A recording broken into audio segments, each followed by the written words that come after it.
A ver, amigos míos, miren, ¿por qué, señores, yo me declaro un defensor tan férreo de Miami? ¿Por qué me repugnan tanto todos estos fantoches que se quejan de Miami, que se burlan de Miami? Para que tú entiendas el por qué, te pido que te quedes en este video. Es posiblemente de los videos más importantes que voy a hacer este año. Y es para la vanguardia. ¿Tú recuerdas esa vanguardia de cubanos que yo mencioné en mi mensaje de fin de año? Bueno, este video es para esa vanguardia. Cubanet ha publicado esta joya. El escritor William Navarrete entrevista a la activista Ileana Arango Cortina. Esta mujer, señores, es historia de Cuba pura.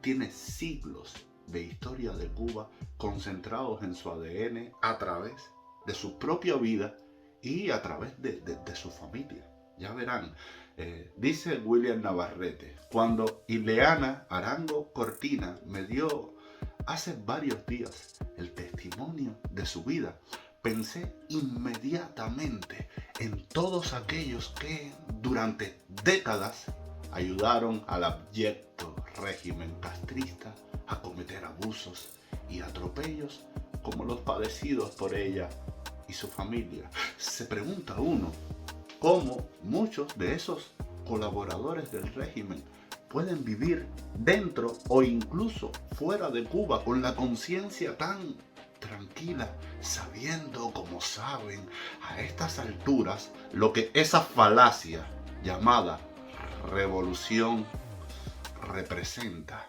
A Ileana la conocía desde hace años por sus actividades con el grupo de mujeres cubanoamericanas exiliadas, Mar por Cuba, así se llama el grupo, la organización de la que es su vicepresidenta y con la que hace más de 30 años colabora.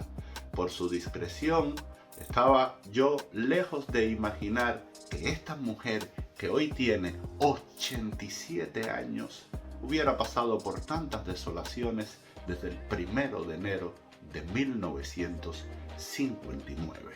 Aquí hay un detalle, porque vamos a adentrarnos lentamente en el alma de una cubana de oro, y quiero que te fijes en este detalle. Por su discreción, yo no sabía que había pasado por tanta desolación, por tantas cosas tristes, dice William Navarrete. Y aquí esto nos habla del calibre de esta mujer. Una mujer que ha pasado por muchísimas cosas, pero no hay una queja, no hay un pesimismo, no hay un derrotismo, no hay un espíritu débil ni cobarde, para que vayas entendiendo en qué criatura tan maravillosa nos vamos a adentrar en breve. Continúa William Navarrete, dice: le fusilaron al cuñado, le encarcelaron durante 15 años a su esposo y 5 a su hermano. Se quedó 8 sin poder reunirse con sus hijas menores en el exilio, y cuando llegó finalmente a Miami en 1973, ya sus padres y abuelos habían fallecido, de modo que nunca más los pudo ver. Ellos habían salido de la isla mucho antes que ella. Dios mío. Me encuentro con Ileana en su casa en Coral Gables, y de nuestro intercambio surgió este valioso testimonio. Y ahora comienza la entrevista con doña Ileana y a este tipo de cubanos a los que yo quiero darle visibilidad. Estos son los cubanos que me representan y a los cuales yo les rindo culto y respeto. Comienza William Navarrete. Cuéntanos de tus orígenes. Responde Ileana: nací en La Habana en 1937 y a la vieja usanza, es decir, no en una clínica, sino con una comadrona que asistió a mi madre durante su parto, que tuvo lugar en la casa de mi abuelo materno, José Manuel Cortina García, en la calle K, esquina 2, la actual casa de la FEU, en el barrio El Vedado. O sea, mira tú, esta señora nació en la actual casa de la FEU, una casa robada por Fidel Castro. Bajo ese mismo techo viví hasta los 6 años, cuando me mudé con mis padres para Miramar, a la casa que estaba en la misma esquina de la Quinta Avenida y la calle 42, justo enfrente de la escultura de La Copa.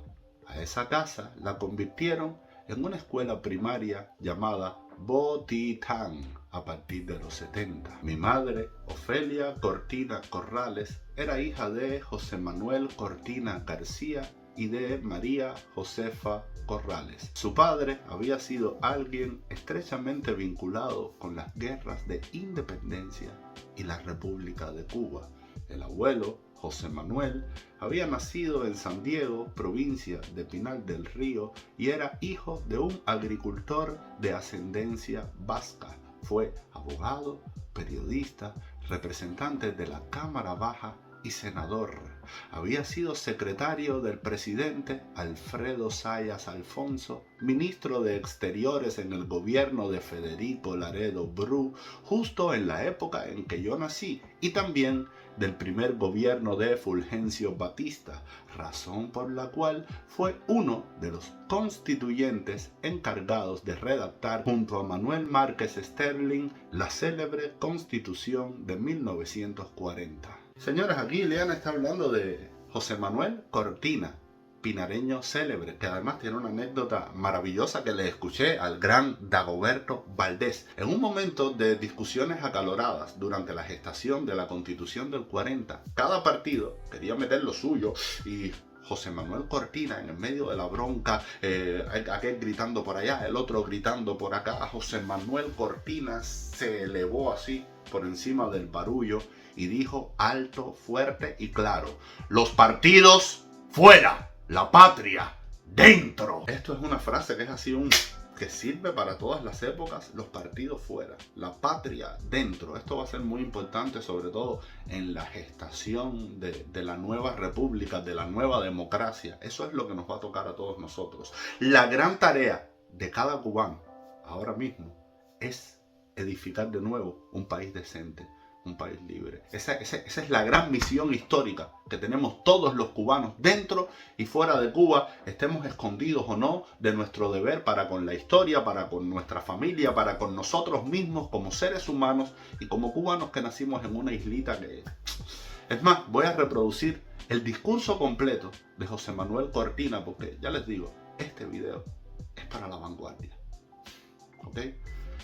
Dijo en aquel momento José Manuel Cortina: aquí debemos apagar pasiones egoístas y estar hermanados en este sagrado propósito de trascendente creación social. Y para ello es imperiosa la solidaridad nacional.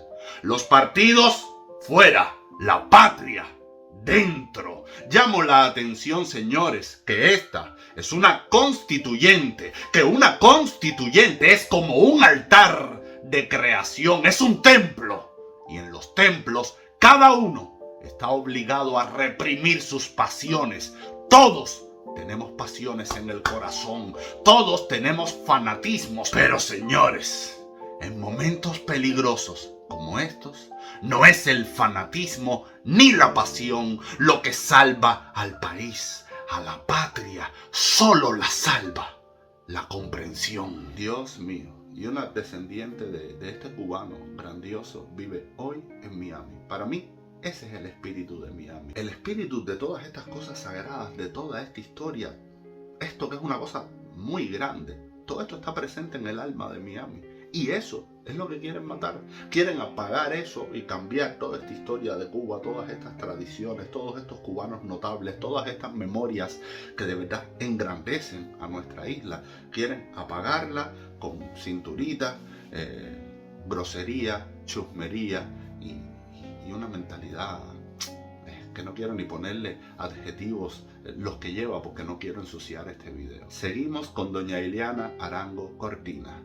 José Manuel Cortina también era hacendado y tenía una finca llamada La Luisa en Arroyo Naranjo y un extenso latifundio, el Cortina, en Pinar del Río, dedicado a la ganadería, la siembra de tabaco, frutales y la extracción de resinas de pinos que el castrismo confiscó para luego dejar que lo vandalizaran y destruyeran. ¿Te das cuenta de lo que es un verdadero patriota y un tirano sucio, ladrón y corrupto? Este señor que dio una cátedra de civismo y de democracia durante la gestación de la Constitución de 1940, no solo le ofreció a los cubanos esta Constitución, también era un tipo próspero, un tipo que con él florecía la ganadería, con él florecía la siembra de tabaco, con él florecía la siembra de frutas, resina de pinos, o sea, contribuía al Producto Interno Bruto, a la economía nacional. Era un tipo completo. ¿Logras entender tú lo que de verdad significa ser patriota? No es de la boca para afuera, es de la boca para afuera, del corazón para adentro, con tus pies enterrados en la tierra, trabajando con tus manos, con el sudor de tu frente. Aquí tienes un ejemplo entre un cubano que valía y todos los mequetrefes estos que dirigen hoy Cuba, que son el legado del tiranosaurio y ladrón mayor Fidel Castro Ruz, que bueno, su simiente podrida es Sandro Castro. Pero seguimos. Con mi abuela tuvo 4 hijos: Ofelia, mi madre, y mis tíos Esther, casada con Néstor Carbonell, José Manuel con Cusa Macías y Humberto con María López Sánchez. Y por el lado paterno, mi padre, Enrique Arango Romero, nació en 1904 en La Habana y también era abogado e hijo de Francisco Arango Mantilla y Mercedes Romero León. Mi abuelo, Francisco, fue uno de los nietos de Francisco de Arango y Parreño, latifundista, regidor, diputado a Cortes en España, entre otros títulos que incluyen el Marquesado de la Gratitud, pero sobre todo fue un sobresaliente economista. Francisco de Arango y Parreño, Dios mío, el hombre que más impulsó el liberalismo económico en la isla, que conocía la obra de Adam Smith, el padre de la economía moderna. O sea, estamos hablando de otro cubano notable, columna vertebral de la nación cubana. Estamos... ¡Wow!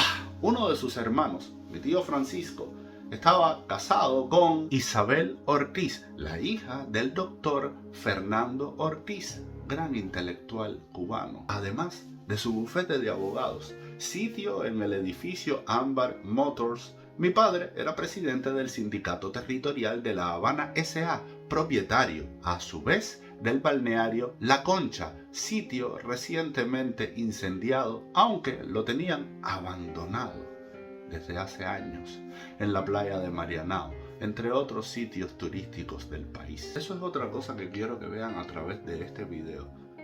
En las memorias de esta señora podemos ver esa Cuba preciosa, pujante, próspera, linda, limpia, sin basureros.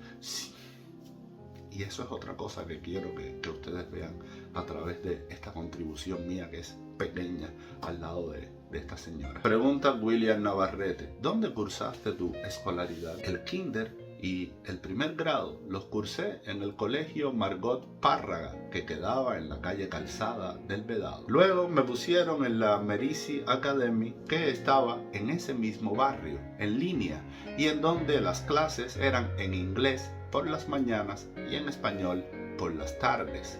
Este colegio había sido fundado por las monjas ursulinas estadounidenses de Nueva Orleans en 1941. Además, tuve la suerte de que, junto a mis primos Néstor y Marta Carbonell Cortina, tuve institutriz de francés, con lo cual hablaba las 2 lenguas de manera fluida. Luego, para 7º grado, como mis padres querían que hiciera lo que se llamaba ingreso, una especie de preparatoria antes de entrar en el bachillerato, me inscribieron en el Sagrado Corazón del Cerro, pues el del Country Club todavía no había sido inaugurado. Estudié primero y 2º año de bachillerato, y en 1952 me enviaron a estudiar a Estados Unidos, exactamente en Tuxedo Park, en las afueras de Nueva York, a un colegio de las Hermanas de la Caridad llamado Mount Saint Vincent Academy. Allí cursé el tercero y cuarto de high school. Había otras latinoamericanas y cubanas que estudiaban conmigo. Cuando regresé a La Habana en 1954, entré a la Universidad de Santo Tomás de Villanueva, pero solo estuve año y medio porque me casé en 1956 y pensé que podía seguir en la Universidad de Santiago de Cuba, a donde nos habíamos mudado después de casados, pero esta estaba cerrada por la situación política del país. Pregunta William Navarrete: ¿qué pasó en los años que precedieron al 1 de enero de 1959? Como dije, me casé con Ramón Rino Puig Millar, cuyo hermano, Manuel, a quien todos llamábamos Ñongo, era el esposo de mi hermana Ofelia.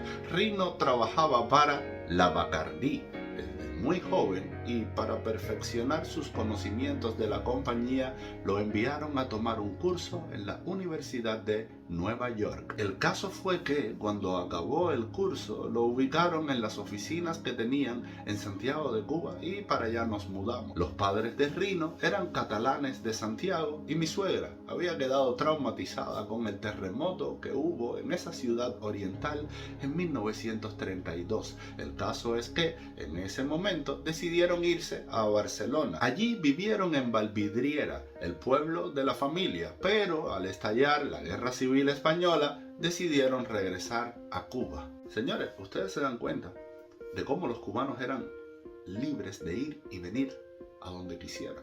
Iban, pasaban un curso en Estados Unidos, iban a España, y aquí viene alguien y me dice: ay Luis, pero esos eran los ricos, ¿no? Y el ferry de La Habana a Miami, que iba todos los fines de semana y que cualquier cubano se montaba en el ferry y iba a Miami y recorría las tiendas de Estados Unidos y viraba 2 días después. ¿Te das cuenta? El movimiento, la libertad, la belleza, eso era Cuba. Eso. Un país conectado con el mundo entero, funcional y, bueno, una economía pujante. La tercera mejor economía del continente. Y para que veas que a veces no hay que caer en datos, estadísticas, cifras, tú escuchas a esta mujer y puedes ver esa Cuba. Se desprende de ella, o sea, en sus recuerdos está esta Cuba de manera natural, orgánica. Seguimos. Pregunta William Navarrete: ¿se dieron cuenta de lo que estaba por venir? En Santiago de Cuba vivíamos en la calle 13, entre la 4 y la carretera del Caney, en el reparto Vista Alegre. Desde la casa veíamos las estribaciones de la Sierra Maestra y, evidentemente, presenciábamos la situación política, los tiroteos y lo que estaba fraguándose. Mi primera hija, Ileana Cristina, nació en esta ciudad en febrero de 1958 y 2 días después fue el sabotaje por parte de la guerrilla a las instalaciones de la refinería Texaco. Y la segunda, Anette, nació en La Habana en 1959. La vida cotidiana en Santiago había ido empeorando. Recuerdo incluso que mucho antes, un 30 de noviembre, 1956, fui a la iglesia de Vista Alegre y vi a muchos jóvenes uniformados. Se estaban preparando para el desembarco del yate Granma que se esperaba ese día, pero no ocurrió hasta el 2 de diciembre. Le pregunté a una vecina que vivía en la casa de atrás de la nuestra y a quien le habían fusilado un hijo cuando lo del Moncada, y me respondió: cállate y métete en la casa.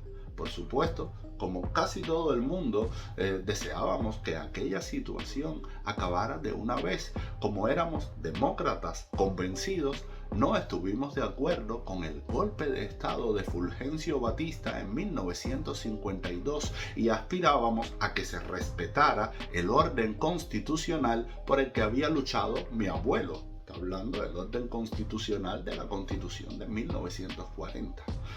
En Santiago, mi esposo Rino recaudó fondos para ayudar a los alzados, sobre todo porque veíamos la gran cantidad de muertos que el régimen de Batista cobraba. El 28 de diciembre de 1958 salimos de Santiago rumbo a La Habana. La ciudad oriental estaba esperando de un momento a otro la entrada de los barbudos. Llegando a La Habana, le dije a la familia que la situación era muy delicada, pero no me creyeron.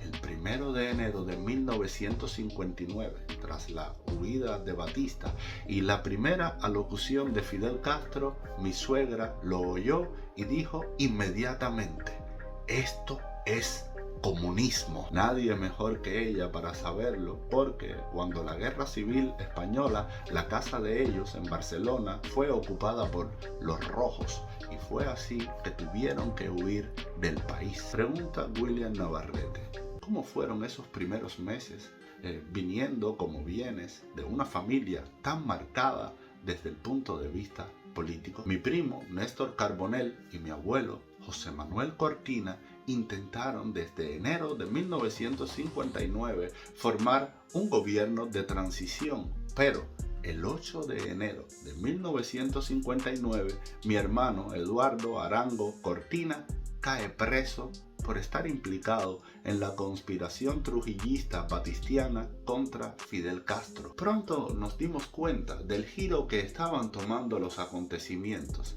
y hubo varios detonantes, como el comienzo de los juicios sin proceso de ley y como consecuencia los primeros fusilamientos.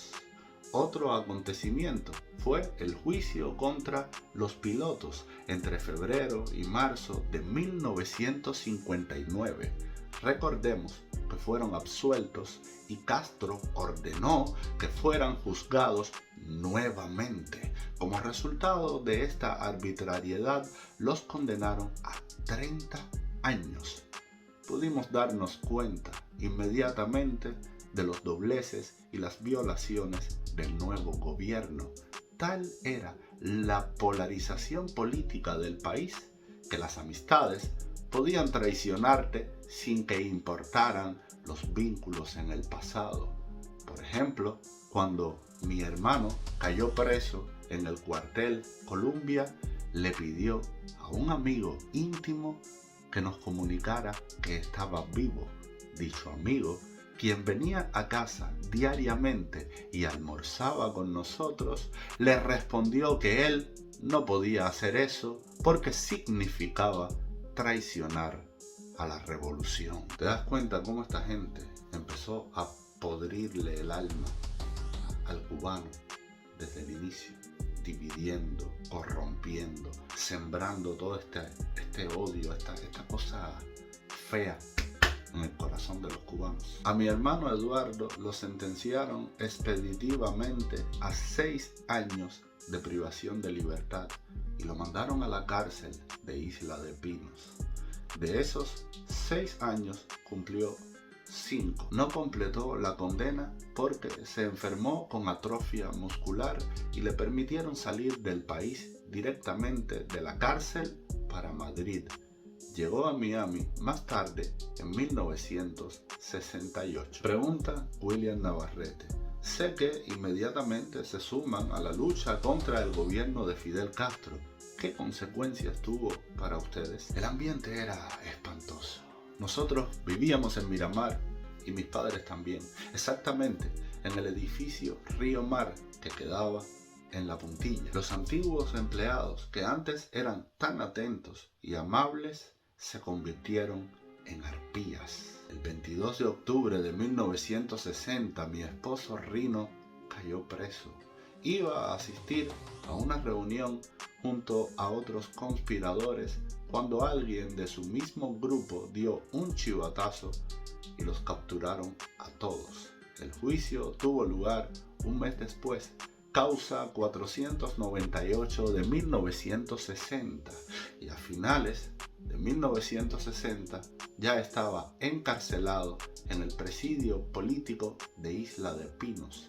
Le impusieron una condena de 15 años que cumplió hasta el final. En ese momento, su hermano Manuel Ñongo logró escapar y salir del país en dirección de Miami. Eso es otro detalle, señores.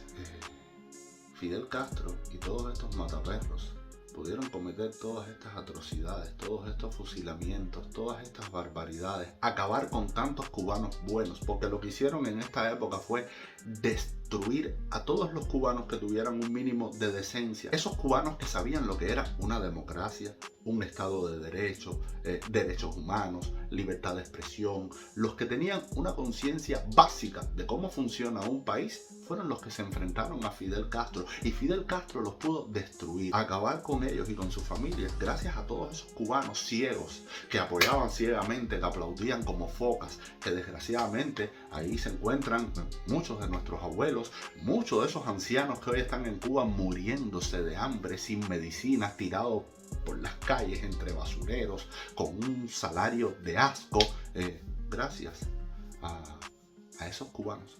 Paredón, para lo que sea, Fidel, para lo que sea. El karma es un boomerang durísimo. 2024 es el karma de todos estos ancianos que en ese momento eran los jóvenes que apoyaban a Fidel Castro y que le dieron luz verde a Fidel Castro para que cometiera todo tipo de atrocidades, que ellos aplaudían la fiesta sangrienta del comandante. Terrible. Seguimos. Pero lo peor estaba por venir. En efecto, mi cuñado Ñongo apenas llegó a Miami, se unió a los grupos de infiltración y regresó a Cuba como clandestino en marzo de 1961. Junto con este grupo venía Humberto Sorí Marín, ex comandante de las Fuerzas Armadas Revolucionarias y ex ministro de Agricultura. Tenían la responsabilidad de preparar la invasión desde dentro, junto con los grupos clandestinos que operaban en la isla.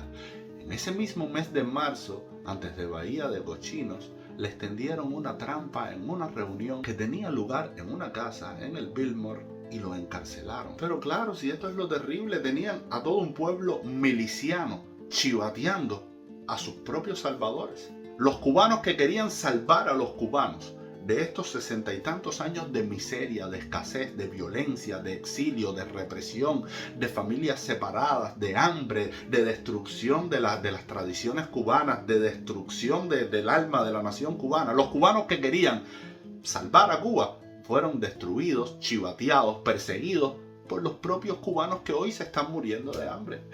Es duro, es terrible la historia de nuestra tierra. Mi hermana Ofelia era la encargada de conducirlo a esta reunión. Yo, al ver que anochecía y que mi hermana Ofelia no se había comunicado conmigo, sospeché lo peor y me dirigí al edificio Río Mar para comunicarle a mis padres lo que temía. Para ellos fue un gran shock, pues no sabían que Ñongo estaba en Cuba. Al día siguiente fui con mi padre a la sede de la Seguridad del Estado, el llamado G2, en Quinta Avenida y calle 14. Y tuve suerte de que pude ver a Ñongo detrás de los barrotes de una ventana. Cuando le pregunté por mi hermana Ofelia, fue que se dio cuenta de que también a ella la habían detenido. Tuvimos suerte de que un miliciano se nos acercó y nos dijo que mi hermana se hallaba detenida en la misma casa en donde iba a ocurrir la reunión clandestina. A todas las mujeres apresadas las llevaron para la sede de la Seguridad del Estado. Pasaron los días hasta que llegó la esperada invasión de Bahía de Cochinos, con las consecuencias que todos conocemos. Recuerdo que le dije a mi padre: si juzgan a Ofelia y a Ñongo, puedes estar seguro de que a este último lo fusilan. Y así fue, ¿no?, pregunta Navarrete. Por supuesto. En la brigada de exiliados tenía a dos primos, Humberto Cortina y Néstor Carbonell Cortina. Este último no llegó a desembarcar porque era parte del grupo de Miró Cardona, que debía hacerlo por Oriente. Humberto, por su parte, sí lo hizo y lo hirieron y apresaron. Fueron días caóticos. Mi esposo Rino y Eddie, mi hermano, incomunicados en Isla de Pinos, dos primos que no sabíamos dónde estaban durante varios días. El 19 de abril, a primera hora de la mañana, recibimos una llamada de mi hermana comunicándonos que el juicio era ese mismo día. Todas las provincias estaban incomunicadas y el abogado que iba a defender a Ofelia y a Ñongo se encontraba en Santa Clara. En consecuencia, mi padre, como era abogado, tuvo que ocuparse de la defensa de su hija y de su yerno Ñongo. Asistí al juicio, causa 152 de 1961, en la fortaleza de la Cabaña, el 20 de abril de ese mismo año. Aquello fue un auténtico circo romano y el jurado completamente kafkiano, con las piernas encima de la mesa. ¿Ves? Las piernas arriba de la mesa, como aquel cuadro famoso de Camilo pisando un cuadro de la esposa de Batista, el desastre, la chusmería, la chabacanería. En eso se convirtió Cuba. Cuba no se ha convertido en otra cosa que en lo que eran todos estos mataperros. Gente grosera, gente sucia, gente sin escrúpulos, en lo que son ellos. Ellos siempre fueron esto, gente grosera, gente sucia, gente criminal, gente sin escrúpulos, gente no decente. Y hoy Cuba es ese país lleno de basureros y una parte de la población es preciosa, yo la amo y sé que el futuro de Cuba está garantizado con esos cubanos preciosos que están dentro y fuera de Cuba, pero hay otro sector que se ha convertido en esto: grosería, chusmería, violencia, delincuencia. ¿Te das cuenta? Al final la Cuba de 2024 es un reflejo de esta gentuza. Pero seguimos. En un momento dado, la defensa le preguntó al fiscal en qué se basaban para decir que ellos eran contrarrevolucionarios. Y este respondió: cuando vas a pescar, abres un huequito y metes a los gusanos. Pues bien, todos junticos son eso, gusanos, como los que estamos juzgando aquí. Ñongo fue condenado a paredón.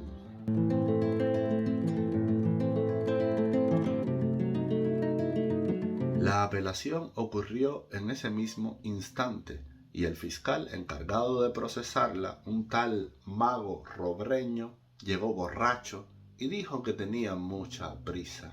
Cuando supimos el veredicto, le dije a mi madre: ni una lágrima, esta gentuza no lo merece. Fue la primera vez que vi a mi padre llorar al tener que decirle a Celia Millar, la madre de su yerno, que no lo había podido salvar. Mi padre y yo habíamos ido a Guanabacoa para ver si a mi hermana ya le habían dado la libertad, lo cual no sucedió hasta pasado varios días. Al llegar a casa teníamos un mensaje de Cuca Martínez, la hermana de Alicia Alonso, la bailarina, quien se había enterado de que los cadáveres de los fusilados los iban a llevar al cementerio a primera hora de la mañana, y al estar ella allí pudo reclamar el cadáver de Ñongo y evitar que fuese enterrado en fosa común. El cadáver de Ñongo fue trasladado al panteón de la familia al cabo de los 6 meses después de que el régimen lo autorizara. Cuca había estado tratando de salvar a Rafael Díaz Hanscom, el ex esposo de Laurita Alonso Martínez, la hija de Alicia, pero no lo había logrado, así que también lo fusilaron a él. Es increíble que tanto Alicia como su hija permitieran que este asesinato se llevara a cabo. Contrariamente a las dos, Cuca fue siempre muy anticastrista. Por eso intentó ayudarnos. A mi hermana Ofelia, que también era parte de los enjuiciados, la llevaron a Guanabacoa y días después la liberaron. Son muchos los crímenes del castrismo que han quedado impunes. ¿Te quedaste en Cuba?, pregunta Navarrete. Tenía a mi hermano y a mi esposo presos. Nos confiscaron todas las propiedades. Les robaron todas las propiedades. Mi hermana Ofelia, con sus hijas, salió para Miami en 1961 después que le fusilaron a su esposo. Mis padres permanecieron en la isla porque quedábamos yo, mi esposo y mi hermano. Eddie salió finalmente de prisión, como dije, después de cumplir 5 años y entre tanto mi hermana Ofelia se enfermó en Miami. Fue entonces que decidimos que mis padres salieran al exilio con mis 2 hijas menores. Yo autoricé la salida de mis hijas porque temíamos lo que pudiera pasar con los niños y la pérdida de la patria potestad de la que mucho se rumoraba. Esto sucedió el 22 de octubre de 1966. Cuando se fueron, me echaron del apartamento de ellos en el edificio Río Mar, argumentando que ese edificio solo podía ser para personas del gobierno. Por suerte me abrieron las puertas de su casa María Suter, una gran mujer, y su hija Vicky, cuyo esposo Armando Saldívar Pita también estaba preso, condenado a 30 años de prisión por su alzamiento en el Escambray, quienes vivían cerca de la playa de Marianao. Después de tener tantas propiedades, mis padres y abuelos ni casa donde vivir me dejaron. Las visitas a la prisión en donde estaba Rino las autorizaban cuando les daba la gana. El viaje era un auténtico viacrucis. Cada prisión tenía sus propias dificultades. La de Isla de Pinos era la peor, pues había que hacer un viaje en ferry que duraba de 12 a 14 horas, o de lo contrario, ir en avión. Para hacerlo vía aérea era necesario hacer la cola durante días y tener en mano el telegrama anunciando la visita, ya que sin este se perdía pasaje y dinero. ¿Te das cuenta que hoy es la misma tragedia de todos los padres de los presos políticos, Lisandra Góngora, que la mueven de una provincia a la otra para que sus hijos pasen más trabajo y no puedan ver a su madre tan seguido? El resto de los presos políticos que le quitan las visitas, le niegan la atención médica. ¿Te das cuenta que no han cambiado, que son los mismos, que es la misma pudrición durante 60 y tantos años, que ese sistema es diabólico? Dios mío. Durante las visitas te revisaban cualquier bulto que llevabas, te obligaban a sacarlo todo. Si los guardias eran fresquitos, se mostraban implacables. Los más viejos tenían un poco más de condescendencia, y aunque te quitaban siempre cosas, siempre resultaba menos que los novatos. Al cargo de las requisas personales estaban unas feroces milicianas que de forma muy humillante te toqueteaban por todas partes. ¿Cómo viviste en la década de 1960 en Cuba? ¿Y cuándo logras salir?, pregunta Navarrete. Me quedo sola. Me di cuenta de que necesitaba trabajar y empecé como secretaria en la embajada del Líbano. Luego hice traducciones y hasta estuve como maestra en el único colegio más o menos privado que existía, el Hillside School of Havana, fundado por una inglesa llamada Penny Phyllis Power, y al que asistían los hijos de diplomáticos y extranjeros residentes en Cuba. Otra de mis actividades, la más importante, era visitar a mi esposo Rino cuando lo autorizaban. A estas visitas siempre me acompañaron mis 2 hijas hasta que se fueron del país. Ellas tenían 1 y 2 años y medio cuando lo arrestaron. Rino estuvo primero en La Cabaña, luego en Isla de Pinos, hasta que cerraron el llamado Presidio Modelo, que de modelo no tenía nada. Después en Sandino, pueblo de reconcentrados en Pinar del Río. Sí, porque esta es la otra. Estamos hablando del famoso pueblo Sandino, que era un pueblo para concentrar lo que ellos llamaban la escoria de la sociedad. Lo que ha hecho ese régimen con los cubanos ha sido horrible. Y peor aún es que ha sido con la complicidad de millones de cubanos que miraban por otro lado.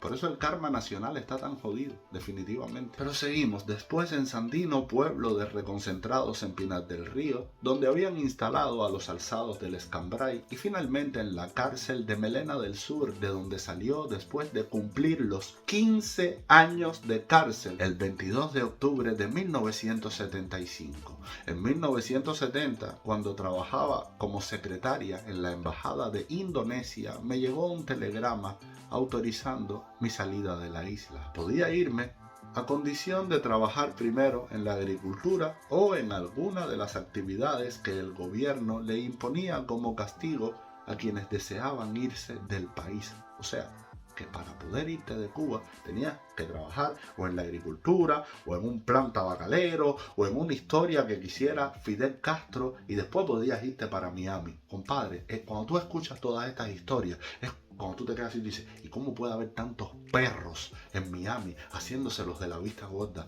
con esa tiranía? Yo no nací en aquella época, pero el simple hecho de tener un corazón, una mente, pensamiento propio, me hace ver esto como, mira, bastante buenos son en Miami, porque yo no le diera entrada a ninguna de estas gentuzas, tibia, cobarde. Mira, muchachos, no es fácil. No es fácil. Como no me veía trabajando en el campo debido a las distancias y las visitas a Rino, tuve un intercambio de palabras con los funcionarios encargados de las ubicaciones y pude conseguir que me pusieran en una marmolería que quedaba en el ensanche de La Habana, cerca de la calle Ayestarán, puliendo mármoles. Una descendiente de un gestor de la Constitución de 1940, de Francisco de Arango y Parreño. Es que son unos falta de respeto, son unos miserables. Después estuve haciendo lo mismo frente al cementerio de Colón y en La Lisa. Además me mandaron a trabajar en la construcción del anfiteatro del Parque Lenin, que se encontraba en las afueras de La Habana, junto con otras mujeres que iban a abandonar el país. Parque Lenin, que hoy está totalmente destruido. Estuve 3 años cumpliendo con ese trabajo forzado hasta que me llegó la salida, después de 8 años sin haber visto a mis 2 hijas. Llegué a Miami un 7 de febrero de 1973, justo 2 días antes de que mi hija mayor cumpliera los 15 años. La había dejado de ver cuando tenía 7. Por supuesto, nunca volví a ver a mis abuelos José Manuel Cortina y María Josefa Corrales, quienes habían salido al exilio en 1961 y fallecido antes de que yo llegara.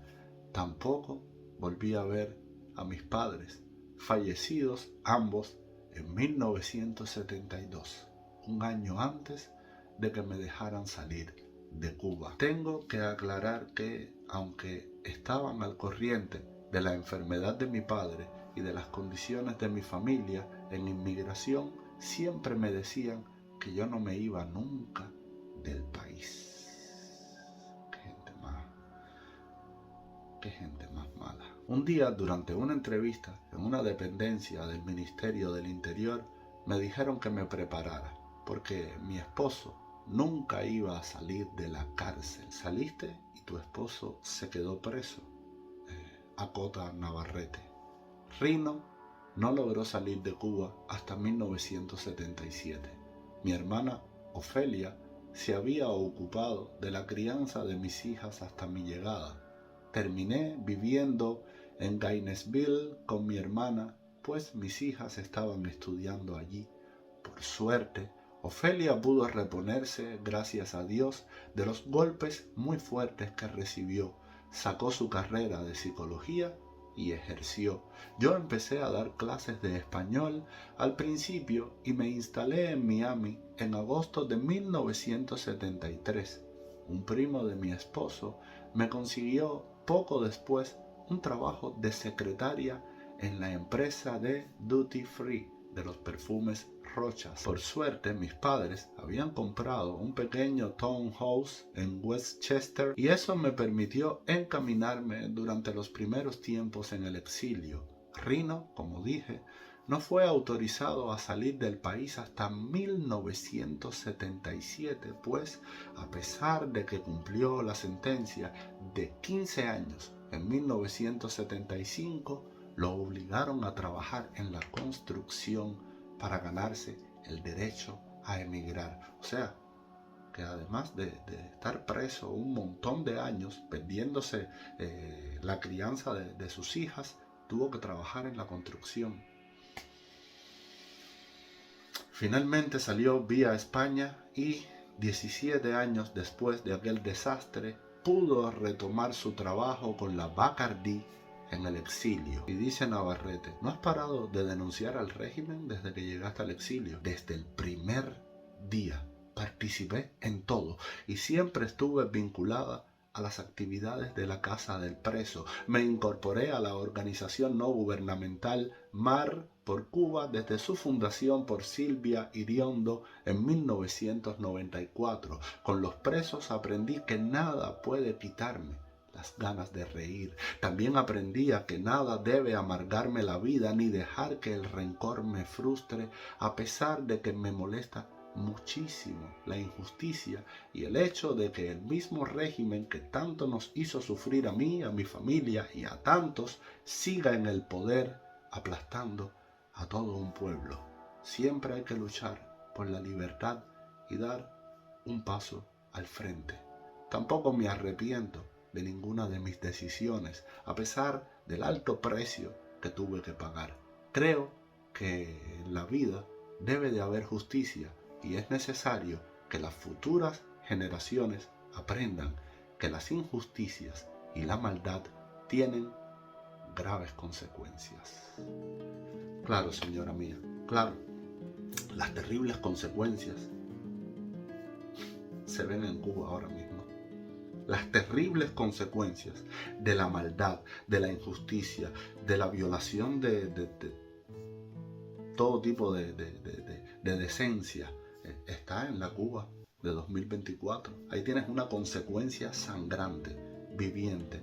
Pero muchísimas gracias a usted por su testimonio, por su vida, por dejar un legado para la posteridad. Yo siempre digo que cuando tengamos que reconstruir a Cuba, no vamos a salir a buscar 4 reparteros meneafondillos gritando la chocha colorada de no sé dónde. No, no, no. Vamos a salir a buscar estos ejemplos.